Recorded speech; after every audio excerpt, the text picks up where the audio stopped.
السلام علیکم ورحمۃ اللہ وبرکاتہ۔ الحمد للہ کفا وسلام علی عبادہ الذین اصطفى اما بعد۔ سامعین کرام، آج کی اس مختصر ویڈیو میں قیامت کی 10 بڑی بڑی علامتوں کا ذکر کروں گا جن کا بیان ایک حدیث پاک کے اندر آیا ہے۔ قیامت کے دن پر عقیدہ اور ایمان ہر مومن کے لیے ضروری اور واجب ہے، لیکن قیامت کب آئے گی، یہ پوری کائنات کب درہم برہم ہوگی، خالق کائنات نے اس کا یقینی علم کسی مقرب فرشتے اور برگزیدہ سے برگزیدہ نبی و رسول کسی کو نہیں دیا ہے۔ امور غیب جتنی بھی چیزیں ہیں جن کا علم اللہ تعالیٰ کے علاوہ کسی کو نہیں، ان غیبی چیزوں میں سب سے زیادہ پوشیدہ اور مخفی چیز قیامت ہے۔ قرآن کریم میں ارشاد ہے، ان الساعۃ آتیۃ اکاد اخفیہا، جس کا مطلب یہ بیان کیا جاتا ہے کہ قیامت اتنی مخفی چیز ہے کہ قیامت آئے گی اتنا بھی نہ بتایا جاتا، مگر اللہ تبارک و تعالی نے اپنے بندوں پر کرم فرمایا کہ قیامت آنے کی بھی خبر دی، ساتھ ہی ساتھ اس کی چھوٹی بڑی نشانیوں اور علامتوں سے بھی واقف کرایا، تاکہ وہ بندے جو اپنی اصلاح کرنا چاہتے ہیں، نیک اعمال اور توبہ و استغفار کے ذریعے خدا کی طرف رجوع کرنا چاہتے ہیں، انہیں مہلت مل سکے۔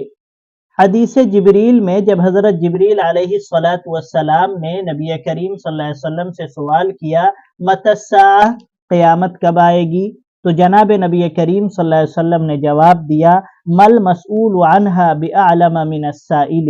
یعنی جس سے سوال کیا جا رہا ہے وہ قیامت کے بارے میں سوال کرنے والے سے زیادہ نہیں جانتا، مطلب دونوں نہ جاننے میں برابر ہیں۔ البتہ قیامت کی علامتیں بہت ساری ہیں جن کا ذکر قرآن و حدیث میں آیا ہے۔ واقع ہونے کے اعتبار سے یہ علامتیں 3 طرح کی ہیں۔ نمبر 1، علامات بعیدہ، یعنی قیامت کی وہ نشانیاں جن کا ظہور و وقوع گزشتہ زمانے میں ہو چکا، جیسے شق القمر کا واقعہ۔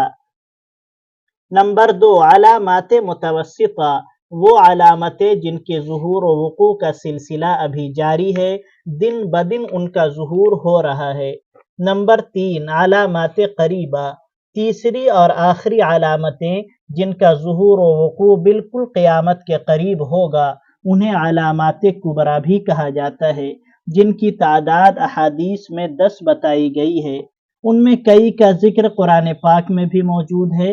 یہ عظیم ترین اور قریبی نشانیاں ایک کے بعد دوسری اس طرح ظاہر ہوں گی جیسے ہار کی لڑی کا دھاگا ٹوٹ جانے کے بعد اس کی موتیاں یکے بعد دیگرے سلسلہ وار گرتی ہیں، ان کے پورے ہوتے ہی قیامت آ جائے گی۔ حضرت حذیفہ بن اسید غفاری رضی اللہ عنہ سے مروی ہے کہ ایک مرتبہ ہم پر آفتاب نبوت طلوع ہوا، اس وقت ہم آپس میں مذاکرہ کر رہے تھے۔ نبی کریم صلی اللہ علیہ وسلم نے پوچھا تم لوگ کس موضوع پر مذاکرہ کر رہے ہو؟ لوگوں نے عرض کیا کہ ہم لوگ قیامت کا تذکرہ کر رہے ہیں۔ نبی کریم صلی اللہ علیہ وسلم نے فرمایا قیامت اس وقت تک قائم نہیں ہوگی جب تک کہ تم اس سے پہلے 10 علامتیں نہ دیکھ لو۔ پھر نبی کریم صلی اللہ علیہ وسلم نے دھوئیں، دجال، دابۃ الارض، سورج کے مغرب سے طلوع ہونے، حضرت عیسیٰ علیہ السلام کے نزول، یاجوج ماجوج اور 3 مرتبہ زمین میں دھسنے کے واقعات پیش آنے کا تذکرہ فرمایا۔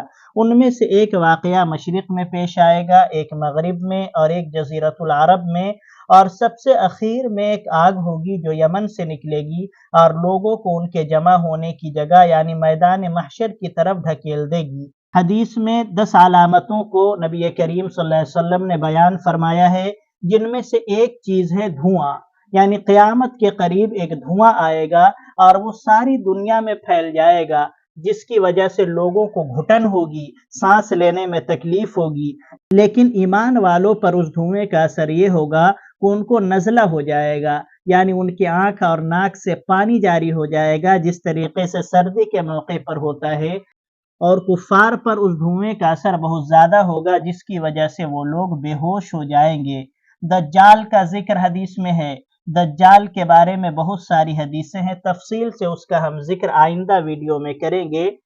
نمبر 3 ہے دابت الارض، یعنی قیامت کے قریب ایک عجیب و غریب جانور نکلے گا جو لوگوں سے بات چیت کرے گا، یعنی قرآن پاک میں بھی اس کا ذکر موجود ہے۔ اسی طریقے سے سورج کا پچھم سے طلوع ہو جانا، یہ بھی قیامت کی بڑی علامتوں میں سے ہے۔ حضرت عیسیٰ علیہ السلام کا اترنا اور زمین پر حکومت کرنا،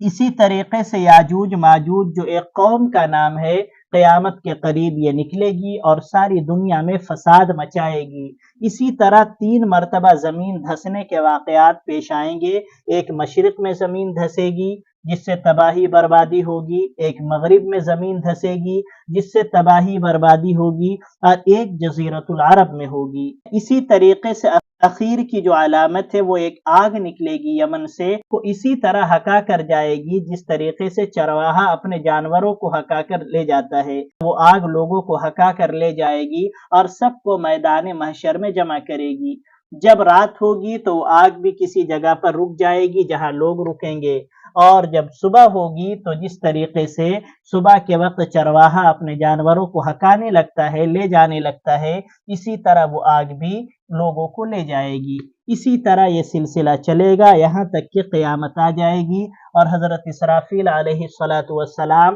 جو سور لے کر اللہ تعالی کے حکم کے منتظر ہیں، وہ سور پھونک دیں گے۔ لیکن یہ بات واضح رہے کہ نبی کریم صلی اللہ علیہ وسلم کا مقصد صرف ان علامات کو بیان کرنا ہے، ان علامات کی ترتیب زمانی کا خیال رکھنا مقصود نہیں ہے، اور نہ ہی یہ علامات ترتیب زمانی کے مطابق ہیں۔ مطلب یہ ہے کہ کون سی علامت پہلے واقع ہوگی، کون سی بعد میں ہوگی، حدیث میں اس کا ذکر نہیں ہے، بلکہ حدیث میں صرف یہ بتایا گیا ہے کہ یہ 10 چیزیں جو ہیں ان کا وقوع اور ظہور ہوگا، لیکن کس کا پہلے ہوگا کس کا بعد میں ہوگا حدیث میں اس کا ذکر نہیں ہے، بلکہ ان میں سے کچھ علامات وہ ہوں گی جو پہلے ظاہر ہوں گی اور کچھ علامات ان کے بعد ظاہر ہوں گی۔ آئندہ ویڈیو میں ان علامات میں سے ہر ایک کی مختصر تشریح بیان کروں گا انشاءاللہ۔ وصلی اللہ علی نبینا محمد صلی اللہ علیہ وسلم وآلہ وصحبہ وبارک وسلم۔